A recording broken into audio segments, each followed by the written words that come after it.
Hi friends, ನಾವಿವತ್ತು ಮಾಡೋಣ ಆಲೂಗೆಡ್ಡೆ ಬಜ್ಜಿ. ಬನ್ನಿ ಯಾವ ರೀತಿ ಮಾಡೋದು ಅಂತ ನೋಡೋಣ. ಆಲೂಗೆಡ್ಡೆನ ತೊಳೆದ್ಬಿಟ್ಟು ಒಂದು ವಿಸಲ್ ಕೂಗಕ್ಕೆ ಇಟ್ಟಿದ್ದೀನಿ. ಬೇಯಿಸ್ಕೋಬೇಕು. ಅದನ್ನು ಬೇಯಿಸ್ಕೊಂಡು ಒಗ್ಗರಣೆ ಹಾಕೋಬೇಕು. ನೆಕ್ಸ್ಟ್ 2 ಮೊಟ್ಟೆನ ಬೇಯಕ್ಕೆ ಇಟ್ಟಿದ್ದೀನಿ.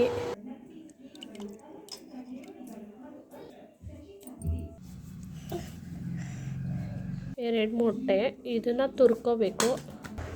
ಆಲೂಗೆಡ್ಡೆಗೆ ಒಗ್ಗರಣೆ ಹಾಕ್ತಾಯಿದ್ದೀನಿ. ಫಸ್ಟು 1 ಟೇಬಲ್ ಸ್ಪೂನು ಎಣ್ಣೆ, 1 ಟೇಬಲ್ ಸ್ಪೂನ್ ಸಾಸಿವೆ, ಸ್ವಲ್ಪ ಜೀರಿಗೆ, ಈರುಳ್ಳಿ ಹಾಕೋತಾಯಿದ್ದೀನಿ. ಫ್ರೈ ಮಾಡ್ತಾಯಿದ್ದೀನಿ 2 ಈರುಳ್ಳಿ ಹಾಕ್ಕೊಂಡು.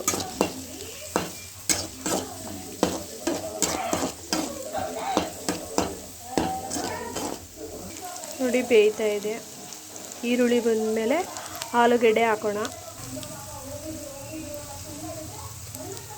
ನೋಡಿ ಬೇಯ್ತಿದೆ. ಸ್ವಲ್ಪ ಒಗ್ಗರಣೆ ಹಾಕ್ಕೊಂಡಿದ್ದೀನಿ.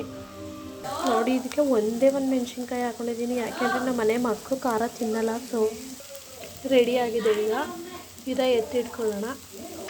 ನೋಡಿ ಒಂದು ಮೊಟ್ಟೆನ ತುರಿದು ಇಟ್ಕೊಂಡಿದ್ದೀನಿ. ಇದನ್ನ ನೋಡಿ ಇಷ್ಟಿಷ್ಟಪ್ಪ ಉಂಡೆಗಳನ್ನಾಗಿ ಕಟ್ಕೋಬೇಕು. ಎಲ್ಲನೂ ಆಲೂಗೆಡ್ಡೆ ಏನು ಫ್ರೈ ಮಾಡ್ಕೊಂಡು ಹುರ್ಕೊಂಡಿದ್ವು, ಒಗ್ಗರಣೆ ಮಾಡ್ಕೊಂಡಿದ್ವು, ಅದನ್ನು ಇಷ್ಟಿಷ್ಟಪ್ಪ ಕಟ್ ಮಾಡ್ಕೋಬೇಕು. ಆಲೂಗೆಡ್ಡೆ ಏನು ಒಗ್ಗರಣೆ ಮಾಡ್ಕೊಂಡಿದ್ವೋ ಅದರೊಳಗಡೆ ಮೊಟ್ಟೆನ ತುರ್ಕೊಂಡು ಇದ್ರೊಳಗಡೆ ಕಲಿಸ್ಕೊಂಡಿದ್ದೀವಿ. ಇದು ಕಲಸಿರೋ ಮಿಶ್ರಣ. ಇವು ಉಂಡೆಗಳು. ಇದನ್ನು ಒಂದೊಂದಾಗಿ ಈ ಥರ ಹಚ್ಚಿ ಫುಲ್ ಮುಳುಗೋ ರೀತಿ ಹಚ್ಚಿ ಇದ್ರೊಳಗಡೆ ಬಿಡಬೇಕು. ಹಿಂಗೆ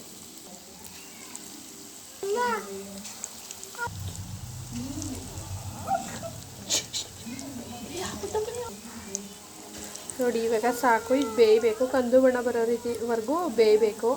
ನೋಡಿ ಈ ಥರ ಬರುತ್ತೆ. ಕಂದು ಬಣ್ಣ ಬರೋ ರೀತಿ ಸ್ವಲ್ಪ ಕಮ್ಮಿ ಉರಿಲೇ ಈ ಆಲೂಗೆಡ್ಡೆ ಬಜ್ಜಿನ ಬೇಗ ಮಾಡ್ಕೋಬೋದು ಯಾರು ಮನೆಗೆ ನೆಂಟರು ಬಂದರೆ. ಬಟ್ ಏನಪ್ಪ ಅಂತಂದರೆ ಟೇಸ್ಟಿಯಾಗೂ ಇರುತ್ತೆ.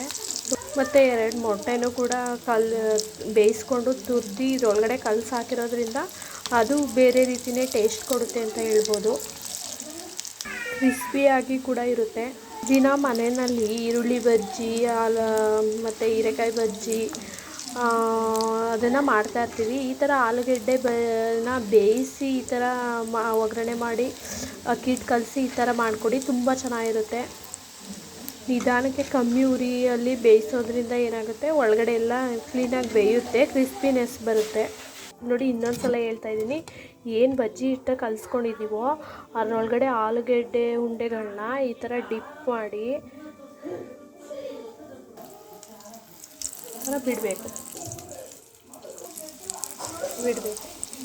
ನೋಡಿ ಈ ರೀತಿ ರೆಡಿಯಾಗಿದೆ. ಚೆನ್ನಾಗಿರುತ್ತೆ. ತುಂಬ ಟೇಸ್ಟಿಯಾಗೂ ಕೂಡ ಇರುತ್ತೆ. ನೋಡಿ ಮನೇಲಿ ಮಾಡಿ ನೀವು ಕೂಡ. ನಿಮ್ಗೆ ಈ ವಿಡಿಯೋ ಇಷ್ಟ ಆಗಿದೆ ಲೈಕ್ ಮಾಡಿ, ಶೇರ್ ಮಾಡಿ, ಕಮೆಂಟ್ ಮಾಡಿ, ಪ್ಲೀಸ್ ಸಬ್ಸ್ಕ್ರೈಬ್ ಮಾಡಿ.